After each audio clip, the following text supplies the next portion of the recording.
and today we're going to be discussing drought-tolerant gardening. And while I was working on this, my husband asked me, what my topic was, and when I told him it was drought-tolerant gardening, he kind of got this funny look on his face and looked at me and said, well, is that really relevant to this area? And I think he may not be alone in thinking that with all the rain that we get around here, that it isn't a relevant topic, but it is because Western Washington has a Mediterranean type climate. We average, 40 to 50 inches of rainfall a year, and only a couple of inches of that happens during the summer months, the mid-June to mid-September. So we go from, feast to famine in terms of water. Today, I'm going to be covering a few areas. I'm going to covering some general concepts related to dealing with the drought conditions, and then talk about some of the plants that can deal with it more successfully. And it's, first, it's always good to start talking about soil because that's imperative to the success of any garden. And I'll also be covering some brief information on irrigation and planting in the garden, and then hopefully spending the majority of the time talking about the fun stuff, which is plants. So in order to have a successful drought-tolerant garden, it's really vital to have healthy soil with good soil structure that allows the soil to be infiltrated and to hold the water. In the winter months, the soil should be absorbing the high rates of water, minimizing the runoff and soil erosion, and it will also be trapping the sediments and excess nutrients, all the while supporting all those great little microbes, the bacteria and fungi, along with earthworms. And those little critters, most of which you can't see, really help the soil and plants be healthy by fighting pests and diseases. Now, if your soil is compacted, it's not going to absorb water. So you want to make sure that you take a look at the soil on your property and see if and where it's compacted, and then take steps to amend that. So you'll want to amend that with compost, and at the get-go, you may have to rototill that in to kind of loosen the soil up. But I want to caution you about rototilling. You only want to do that one time or as minimally as possible, because the more you disrupt the soil, the more you are going to disrupt all those great little microbes and earthworms and that happy little home that they have down there. And you'll actually be degrading the soil health by rototilling. So in terms of, so when after you get your soil, fluffier, then on an annual basis, you might want to put compost down and just leave it there and let it do its thing kind of naturally, letting the healthy aspects of it kind of go down into the soil over time as opposed to quickly. The last thing I'll talk about here is mulch. And mulch really helps to keep the soil temperature lower. It reduces evaporation, it helps reduce runoff, and it also inhibits weed germination. So when mulch is applied at the appropriate level, it can reduce evaporation by as much as 75%. And you may be asking, okay, well, what's the appropriate level?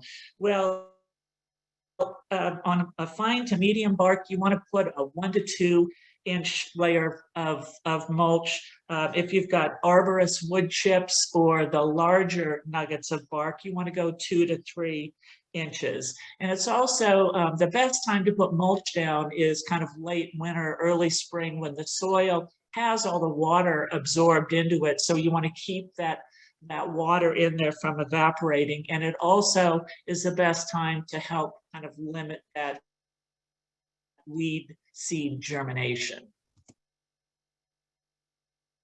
So as I was researching this presentation, it became apparent that there are really 3 E's in irrigation: easy, effective, and efficient.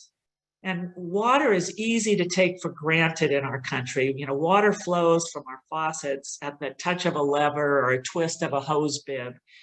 And it's the most precious resource in the world, and it gushes into our homes like magic. So we tend to kind of take it for granted, and we've kind of moved towards irrigation being easy and effective, when in fact we really need to work on it being efficient and effective, with easy being perhaps a little lower down the list. Our ancestors probably had to hand carry it, either pump the well, or carry it in buckets from water sources.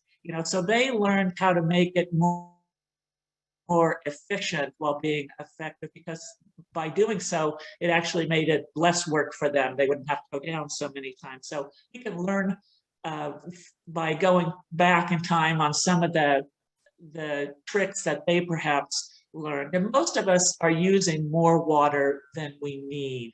And so it's also impacting, water bills and such. So, it's a good time to re-examine our irrigation. So we may want to take a look at our own irrigation systems and see where improvements can be made. Now, irrigation is one area where going low is probably a good thing. So by going low, I mean, looking at drip lines or soaker hoses, getting that water closer to where it's actually needed. And where it's actually needed is in the roots. The leaves don't need it. In fact, it's generally not a great idea to water leaves and trunks and all that. It's just kind of wasting water. There are some interesting and simple solutions. There's a book by a fellow by the name of David A. Bainbridge, and it's called Gardening with Less Water. And it offers some really interesting, simple DIY solutions. And there's clay pots or olives. There's different uses of soaker hoses and wicks. And you can get the book at the Timberland Library. It's really a very interesting read and provides a number of interesting solutions to irrigation. Another aspect, and I'm not going to spend a lot of time talking, but I've listed some resources here, is rainwater harvesting. Rainwater is kind of like liquid money. It's available for free, and if you store it up, you can use it to water during the dry spells. There are 3 Western Washington Master Gardener groups that have information available: Whatcom County Master Gardeners, Clark County Master Gardeners, and Skagit County. So take a look at their information if you're interested in either utilizing a purchased rainwater harvesting system or making your own.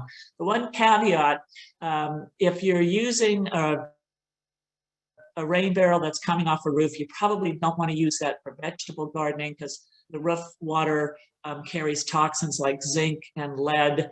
So best to use that for just landscaping, unless you want to take specific steps, and more information about that is in the materials there. Okay, in terms of planning a drought-tolerant garden,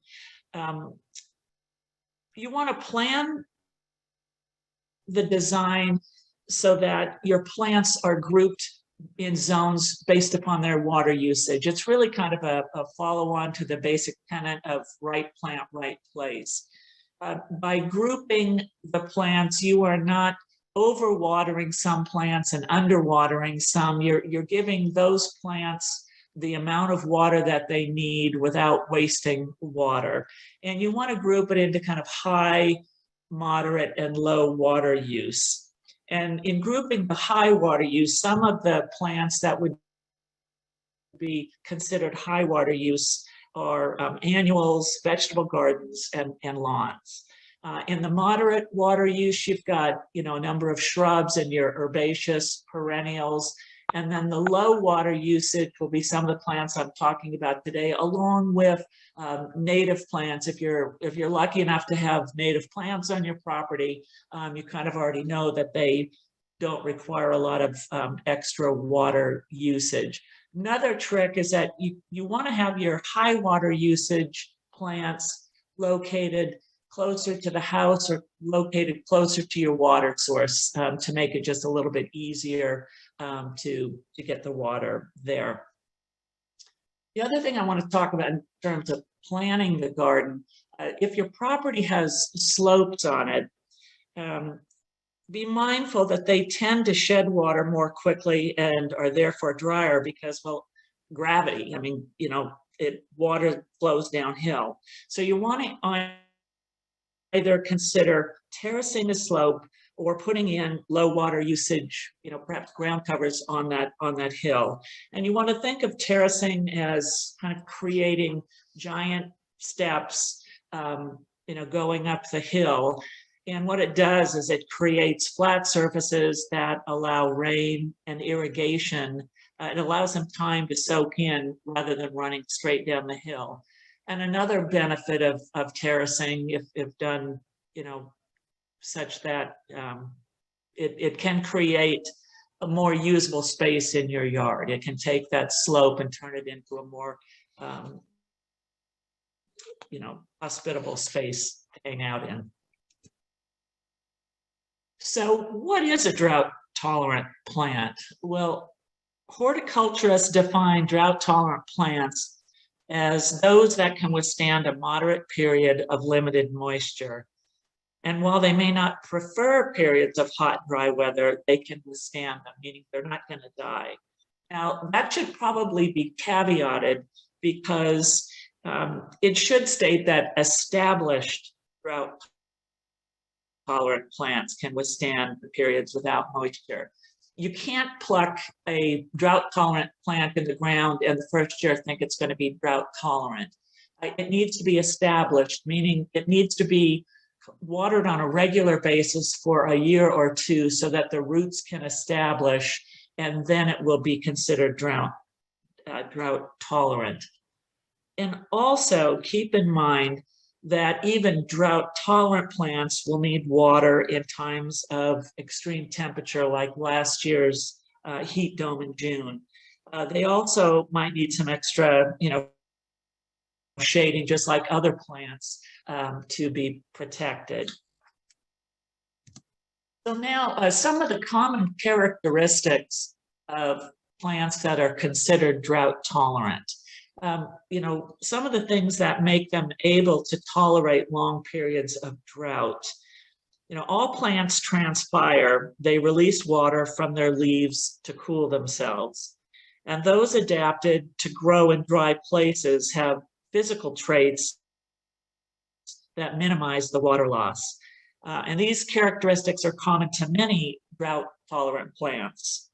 Plants that have gray, silver, or bluish foliage, the leaves provide a reflective surface which deflect the sun's rays so that the plants stay a little cooler and therefore don't need as much water. It's kind of the same concept as having a light-colored car in a sunny, hot area versus a black car.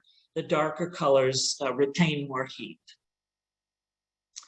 And many drought-tolerant plants have smaller, dissected or thin needle-like leaves that, by limiting their surface area, keep evaporation to a minimum and therefore reduce water loss. And on some of these, nature has also created needle-like leaves that are often arranged so that they shade each other from the full force of the sun. Now, a waxy surface to the leaves helps reduce water loss by trapping it within an impermeable coat, and it acts as a sun shield. It's somewhat similar to a glazed pot versus a plain terracotta pot. The glazed pot retains more of the moisture. And then it's kind of fairly obvious that a plant with minimal foliage or spines also has less transpiration. And now lastly, on the hairy leaves, if you look closely at the plants that feel like they're made of wool, they're fuzzy to the touch, you'll see that their tactile coat is made up of fine hairs. And these hairs trap moisture in the air and deliver it back to the plant, as well as limiting moisture loss. So now on to the fun stuff. We're going to start, and I've tried to provide a wide range of plants in various categories. And we'll start with ground covers and grasses. So if you look down at the bottom left, that's a cotoneaster. And you'll see that it's a fairly common plant, but it's a nice low growing plant. It is a spreading shrub. It's evergreen. This particular one is called Queen of Carpets, and it grows only to about 6 inches tall. It does have flowers and berries in the spring, which makes it attractive to both bees and birds. It makes a good ground cover. The other two, the bearberry and the willow leaf, they grow a little bit taller, about 1 foot in height, and are also, really great varieties to use. Going up above that is a plant called the Shenandoah Prairie Switchgrass, and it kind of looks like a Japanese bloodgrass with that red coloration. Now, this plant will grow 3 to 4 feet tall. It likes full sun, and it starts off with red on the tips, and throughout the season it becomes redder, and then it will have the pink showy spikes that come up mid-summer. And it will, it's considered evergreen, but in the winter months it kind of goes to that beige color, so you want to cut it back in the spring and let it start over again. To the right of that is blue oatgrass, and it's an evergreen grass, and it has that beautiful blue-green kind of silvery color. It'll grow 2 feet tall.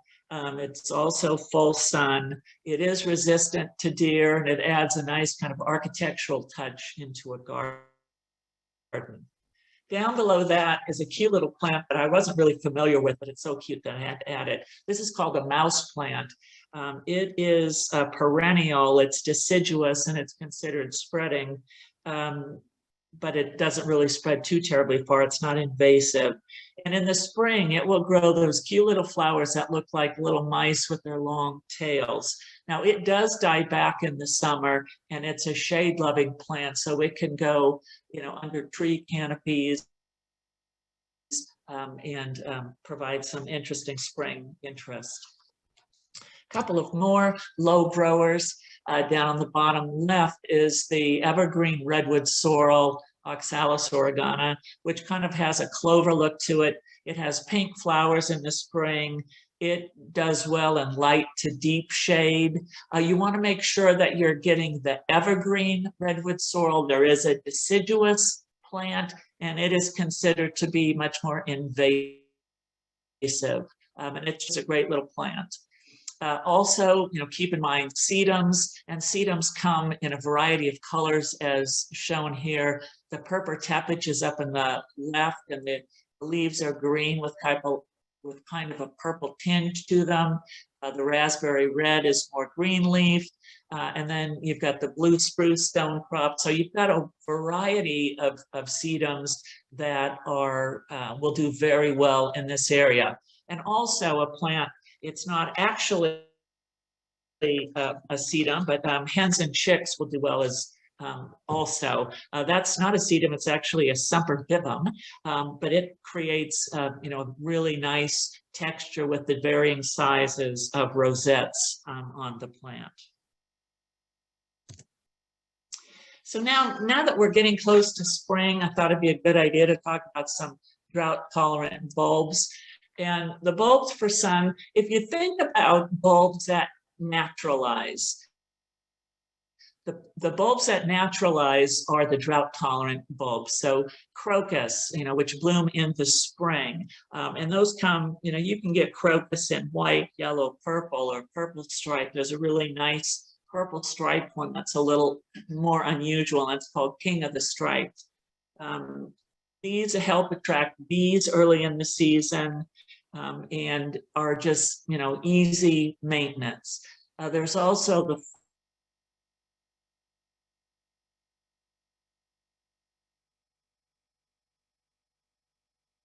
they also like full sun and are a nice pop of color at the end of the season. Then also down in the bottom right, the grape muscari, or the grape hyacinth or muscari. another easy care, and those pair well with daffodils or narcissus up above them to the left of them. And you want to look again for naturalizing narcissus and some of the miniature ones. This one is a tete-a-tete, which is yellow. There's also one called February Gold.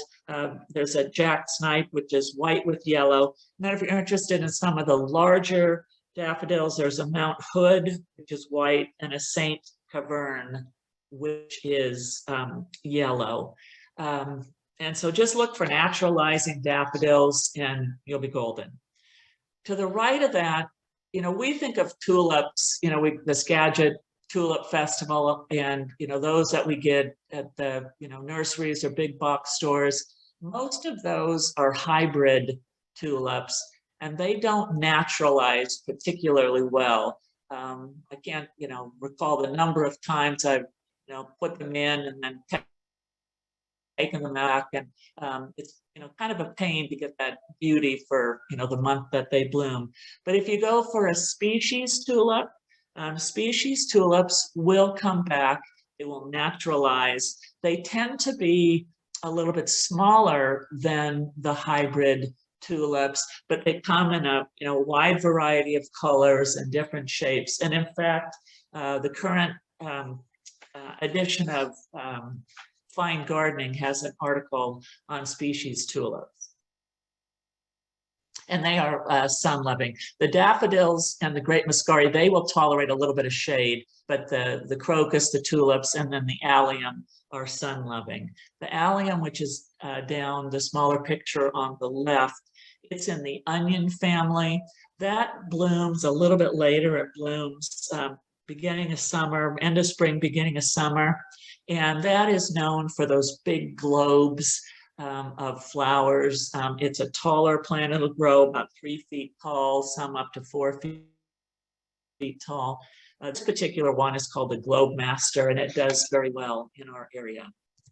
There are a couple of bulbs for shade, and those are basically the cyclamens. The cyclamen coum blooms. It's basically blooming, starting to bloom now in my yard.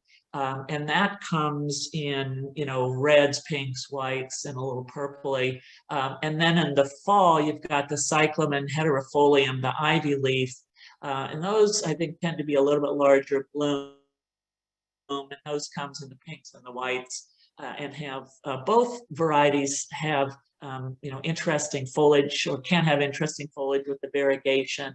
And add interest. But the thing to keep in mind with these, they do die back in the summer months. In the heat of the summer, they will die to the ground, and so there isn't any ground cover.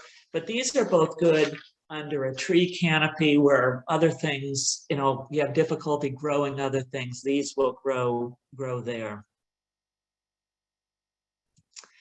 Moving on to some of the drought tolerant perennials. Some of the perennials for sun. Up in the left-hand corner, the Baptisia, also known as a wild indigo, it has kind of the same look as a lupin. It's an upright perennial, and it grows to about 3 feet tall. It flowers in the late spring, early summer, and it attracts bees. Most of the flowering plants will attract bees, so that's a nice alternative to a lupin for drought tolerance. To the right of that is yarrow, or achillea. And this plant, it's an upright semi-evergreen perennial.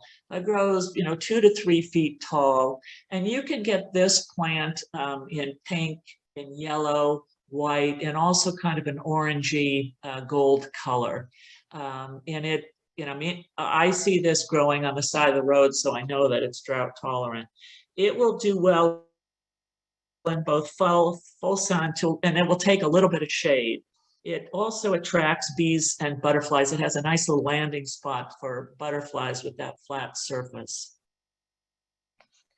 Down below that is a plant that's generally grown more for the foliage, and that's bear's breeches. It does grow those tall, spiky flowers, but it's considered a mounding perennial, semi-evergreen, and it'll grow up to about 2 feet foot and a half, 2 feet tall, but the flowers obviously go up much higher. And they are kind of a sturdy flower. They're not really a delicate flower, but they are, it does flower in the late spring, early summer. And it also attracts bees, and it's resistant to deer. And the plant to the left of that is a blue sea holly, Eryngium, and it's a semi-evergreen perennial. It really likes full sun, kind of the hotter the better. It'll grow up to about close to 2.5 feet tall. It kind of has a thorn-like look, but when it blooms, the blue is almost like an iridescent blue. It's really very attractive. Sometimes it does require some staking. I think the more sun that it gets, the more sturdy the plant is. But it's really an attractive and interesting plant to have in the garden. Now, both the sea holly and the bear's breeches have really long tap roots, and so they are a little bit challenging to try and transplant. So keep that in mind. You probably want to, don't take a plant from a friend because it probably won't do well. Some additional perennials for sun. If you're a lavender lover, go for the Grosso lavender. That tends to have the best drought tolerance of the varieties around here, and it does extremely well. Keep in mind, lavenders require a little bit of work. They need to be pruned every year, otherwise they get woody and kind of get quite ugly. They do attract a lot of bees and have a wonderful scent. But if you don't like that scent and you want kind of a similar look and you don't want to have all the bees there, then the Russian sage is a good alternative for that.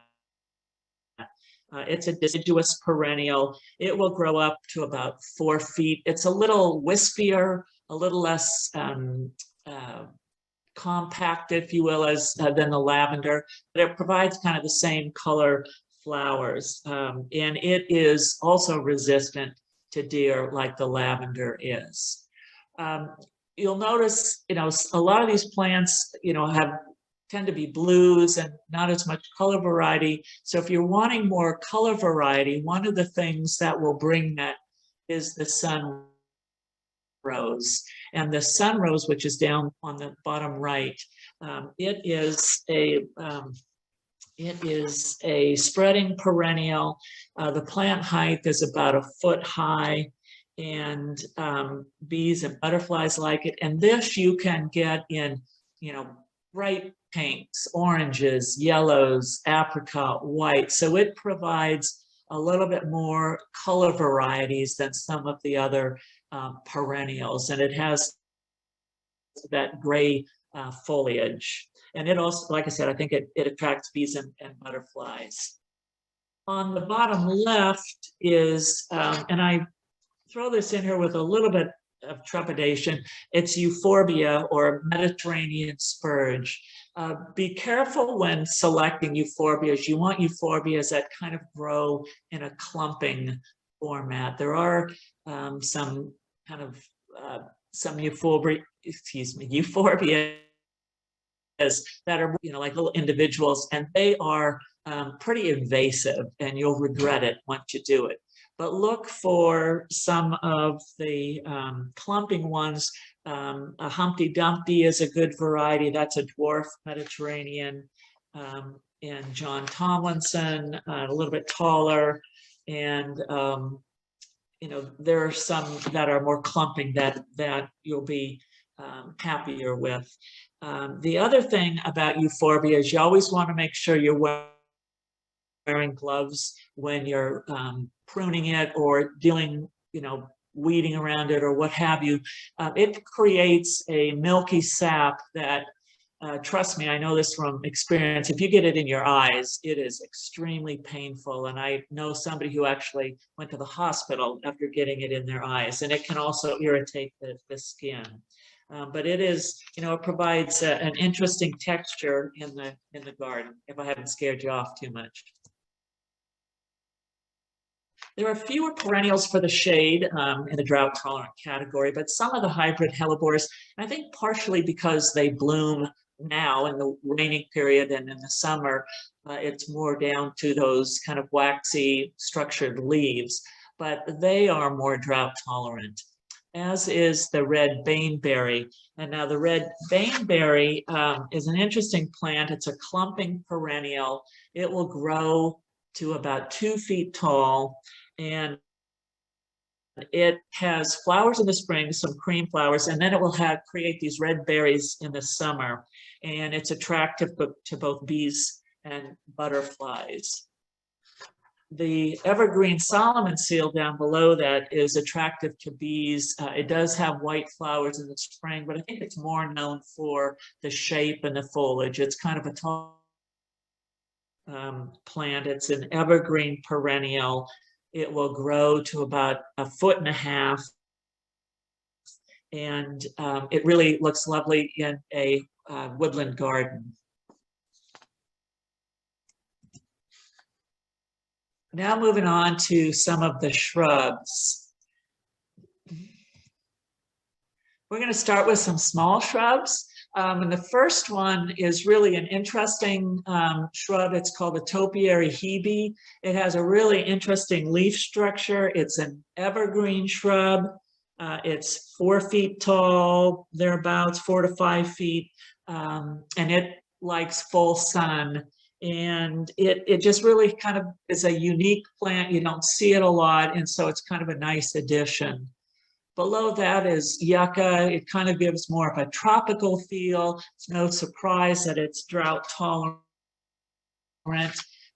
There are a couple of varieties in our area that are quite successful. This one is called Color Garden. It has the yellow and green variegated leaves. Another one that is kind of more green and cream color is called Variegata. These grow to be about 3 feet in height, and they do get flowers in the summer, and it does provide year-round foliage, so it's a good year-round interest plant. It does attract bees and hummingbirds, and it's also deer resistant. And down below is a more common, plant, barberry. But there are a couple of varieties that are they will add color to the garden. They'll add texture. They are deciduous. Most of them have kind of a rounded habit, if you will, growth habit. This one, or actually one I want to talk about is a very small one. It's a dwarf purple leaf Japanese barberry. It grows only to be about 1 foot to 1.5 feet in height, so it's a nice compact barberry. Again, the name is bagatelle, and it does attract bees. Bees are deciduous, so it's not going to be around in the winter months. There's also a variety that is green, that remains green, and that's called Nana, and it only grows to about 2 feet tall. But it does produce some flowers in the spring, and again, attractive to bees. Some additional small shrubs, rosemaries are really easy to grow. They like a little pruning now and again to keep their shape so they don't get kind of too woody or too leggy. Many of the varieties will have beautiful blue blooms in the spring, and it has the added benefit of the culinary aspects of it. And that is a full sun plant. The plant below that is Sarcococa or sweet box. That is a shade loving plant. That likes light, open, or dappled, or deep shade, pretty much any shade. That is a great plant to have by like a front door. It only grows to about 3 feet tall, but in the winter months, it produces the white flowers, and it has a wonderful aroma. And so it's really nice to be in a place where you often travel by, like a front door. So, and it's an easy care plant, doesn't require much attention at all. The plant below it is fairly common in our area, and that's probably for a reason. It's a David's viburnum, and it is considered a spreading evergreen shrub.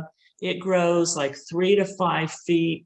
And what's nice about this plant is it really has year-round interest. It likes full sun to part shade, and it will have white flowers in the spring. It has leaves year-round, and the leaves have a little bit of texture on them, which adds some nice interest. And then it has blueberries in the autumn. So you're really getting a year-round plant when you plant this.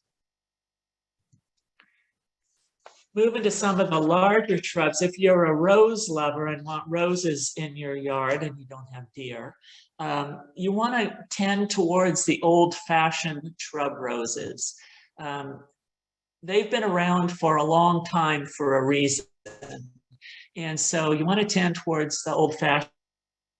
This one in particular is called a Hansa, and it's a double pink old-fashioned rose. It's a deciduous shrub, and it will grow 4 to 6 feet and produce those lovely double blooms. And there are a number of old-fashioned shrub roses that are successful in our area at varying heights. You can get some climbing vines that grow up to 30 feet, but you want to look for the old-fashioned shrub roses. To the right of that, large shrub, small tree size, this is the royal purple smoke bush, and it is, when I say a large shrub, it's a large shrub. It's like 15 to 20 feet. And it provides that pop of red tone in the garden. It has interesting foliage. It is deciduous. It does well in both full sun and light shade. And it has this colorful foliage through, from spring through autumn, and it is attractive to bees. Down below that, I want to focus on the Elaeagnus, which is the yellow and green leafed plant, not the rhododendron. And it is an evergreen shrub. It grows 10 to 15 feet in height. This one is called the golden Elaeagnus. There are varieties in our area that are more of the green and cream color, and some solid color leaves as well. And it will do well in any kind of light exposure. It does well in full sun to deep shade. So it's kind of your, all around will do well plant. It is attractive to bees and adds a nice contrast to the larger leaf rhododendron there. The bottom left, you might be familiar with, that's a Ceanothus Victoria, California lilac. It's an upright shrub. It's evergreen. It produces those beautiful blue flowers in the late spring, early summer. It does need full sun. It's great for bees and butterflies and hummingbirds. This plant, you want to give it some light pruning and in early summer, and that will create a denser plant. You'll see plants that are not pruned, they get kind of leggy and they get kind of unattractive over time if they're not pruned, just kind of kept tidy. Some additional large shrubs I want to talk about. The osmanthus, this one is in the behind the words. This is called an osmanthus variegatus, or a variegated false holly. It's a wonderful plant. It is an evergreen shrub. It will grow up to about 8 feet.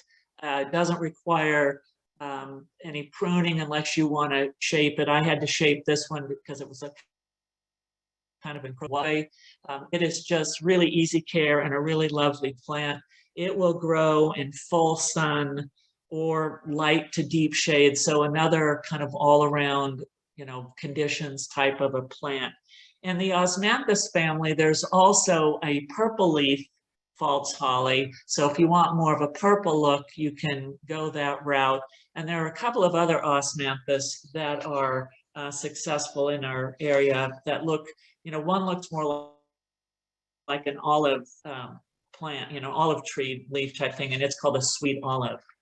I wasn't going to focus much on native plants today, but up in the upper right, the top there, that's a mock orange, and I'm going to focus on 2 cultivars because they're really spectacular.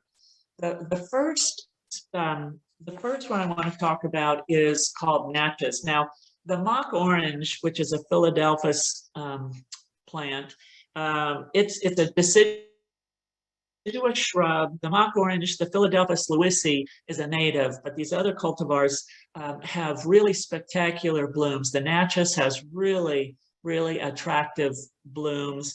It's a sweet smelling plant. It grows to about 5 to 7 feet maybe. It will tolerate some lighter open shade, but it will flower better in full sun. And it's just really, it's a great plant. And if it becomes too leggy, you can chop that back to the ground and it'll regrow. The other variety is the Belle Étoile. It also has lovely flowers. So if you can't find the Natchez, the Belle Étoile is also very nice. The purple leaf 9-bark down below it, that was actually introduced to the area by Dan Hinckley. It was introduced to the US, I should say, through Heron's Wood. This one's called the Diabolo purple leaf 9-bark. It's a deciduous shrub. It'll grow 8 to 12 feet. In the spring, it will get, lovely white flowers. It does best in full sun, but it will tolerate light to open shade. And it has really some very attractive purple leaves on it. Like I say, it is deciduous, so, the winter doesn't have as much winter interest, but it's a lovely plant. And below that is the pink dawn viburnum. Both the pink dawn viburnum and a Korean spice viburnum do well in our area. The pink dawn viburnum has some beautiful pink flowers in the spring. It's considered a vase-shaped shrub. It grows about 8 to 15 feet. It's a full sun plant, and the flowers are fragrant. And this one also has autumn foliage color, so it does go from spring to fall with interest. And also, this one has a cinnamon-colored bark, so even in the winter months, it has a little bit more interest to it. All right, I'm going to cover some trees, and then we'll finish up with conifers. So in looking for some trees that add interest to the garden, the upper left, you see the paperbark maple. And, maples, vine maples are native to the area and are very drought tolerant. And the paperbark maple is related to that. It has that wonderful peeling paper look on the tree, which is kind of its characteristic, trademark. But it also has dark summer green leaves, and they will change to kind of a pumpkin orange and brick red if the tree is in full sun. If it's in part shade, they're not quite as vivid, but it's an upright tree. It will grow 18 to 30 feet. It can tolerate some light and even deep shade, but again, the colors won't be as vivid, but it's a very healthy plant and provides year-round interest. To the right of that is the rough bark maple, and you'll notice the leaves don't have the traditional maple shape. And this, while it doesn't have the peeling paper look, the bark is really kind of knobby and has a lot of texture, so it provides winter interest. And the leaves will provide a lovely autumn foliage colors. The apple is an upright tree. It grows 18 to 30 feet. And this one as well will grow full sun to lighter deep shade. And this one, the amount of shade it gets doesn't seem to impact the leaf color in the fall. Going down to the bottom left, ginkgo biloba. This one is called an autumn gold. And when you get a ginkgo biloba, you want to make sure you get a male ginkgo biloba. They come in male and female. The female produce the fruit that have a horrible smell, produce that fruit, and therefore don't have that horrible smell. This is a deciduous tree. It grows 15 to 60 feet. It is a slow growing tree. It has been around for centuries, and it's no surprise that it's drought tolerant just because it's been around for so long. It has, lovely autumn color. It has interesting leaf texture, and very little pruning is needed on this tree. So it's really a nice addition to a garden. To the right of that is a less common tree, and this tree is really widely sought after in many parts of the country, but it doesn't do well other than kind of in the Pacific Northwest, British Columbia, Oregon, and Washington, because we're not susceptible, or this area is not susceptible to fire blight. So this is kind of a silver-leafed, one of the few silver-leafed trees that are available and will be successful in the garden in this area. It's a deciduous tree. It grows 10 to 18 feet, so not an overly tall tree. It does get white flowers. It requires full sun. And a little bit of a caveat, this may not be for the faint of heart, because it does require some pruning unless you want it to go, allow it to go kind of completely wild. If you want it to have some shape to it, it requires pruning, and it probably requires some expert pruning. So, if you're willing to try, that's great. Otherwise, get a professional in. Some of the flowering trees that are drought tolerant in our area. The Yoshino cherry, no surprise if you look at the University of Washington campus, the quad every year, they have the cherry, the quad cam showing the cherry blossoms. And I'm certain that those trees have been around for a long time, and for a long time they didn't have an irrigation system. So very, very successful in our area. They bloom early spring.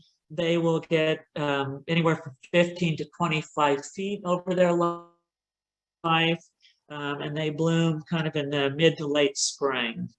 And obviously attractive to birds and bees. To the right of that, crabapple trees. Crabapple trees are a lovely tree to grow in our area. They only grow to 10 to 18 feet, so a smaller tree.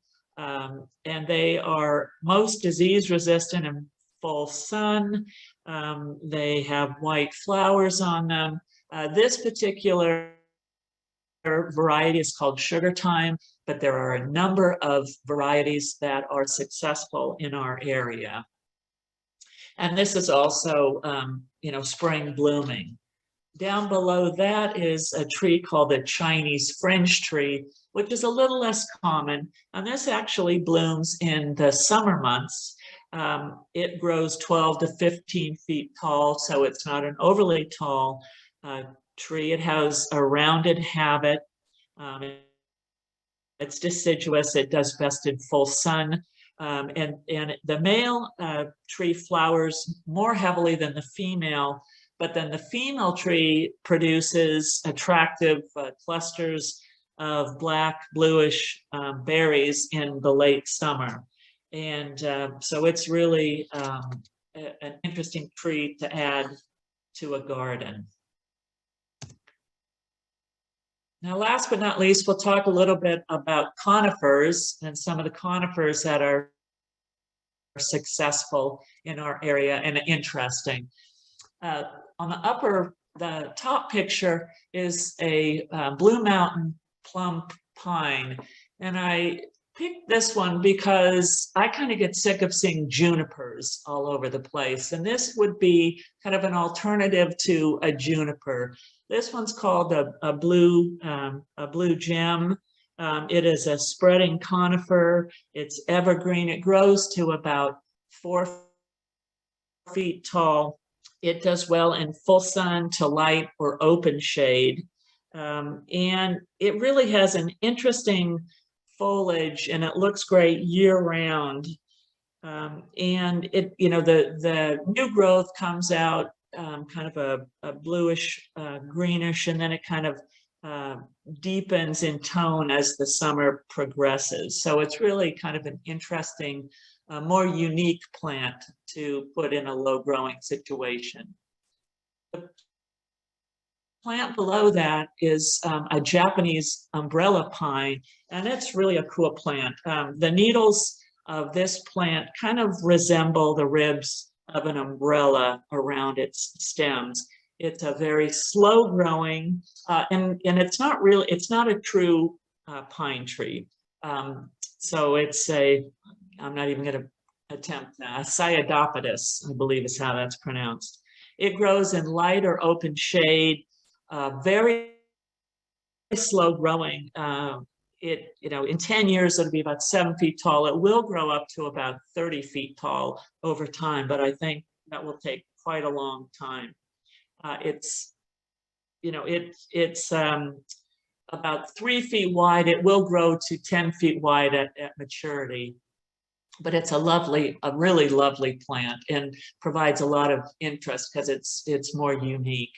Down below is the Hinoki cypress, and there are a couple that I'll mention. Hinoki cypress, they are an evergreen conifer. The dwarf varieties grow anywhere from a foot to like 6 feet.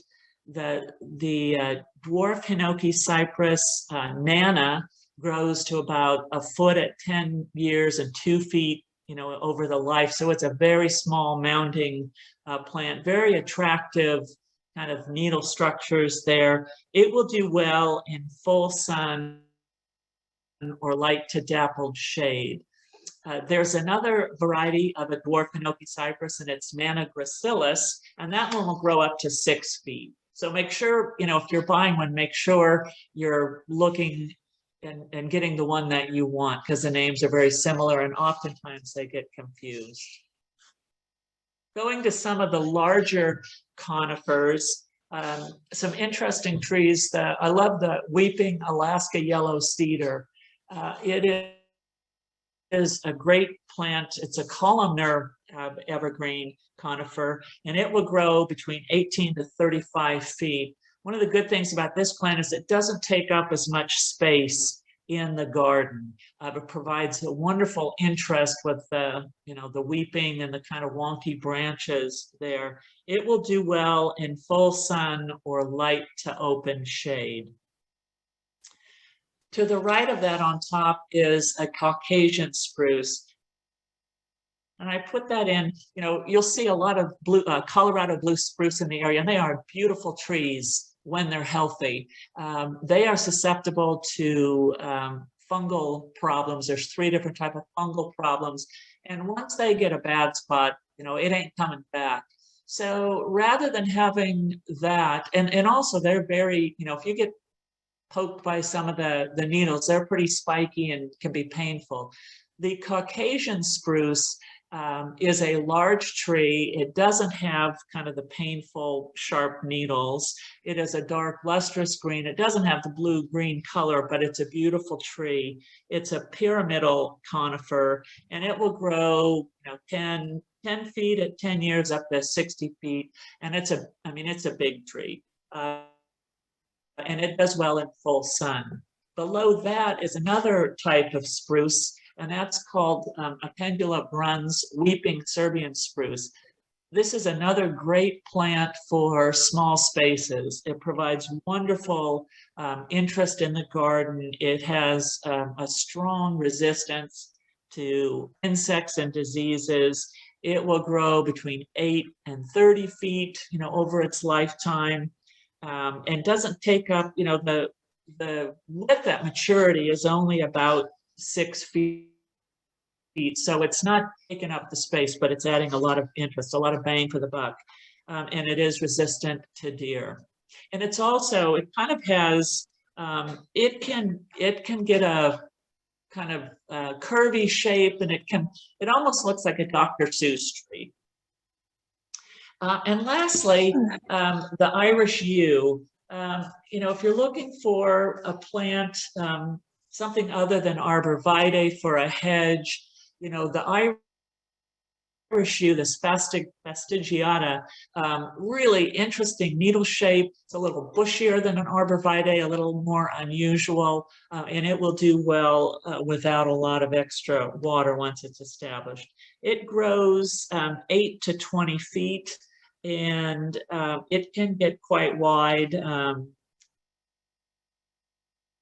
Well, I take that back. It gets about 5 to 6 feet wide, so wider than an arborvitae. It can also be used as a specimen, not in terms of a hedge, but it's a very interesting plant and does well in our area. So I hopefully you have some ideas of some drought tolerant plants and some ways to get started on that. And here is a list of some of the resources. Always a good idea if you're interested in plants to go to greatplantpicks.org or landscapeplants.oregonstate.edu. So with that, I'll conclude and take any questions. All right, thank you.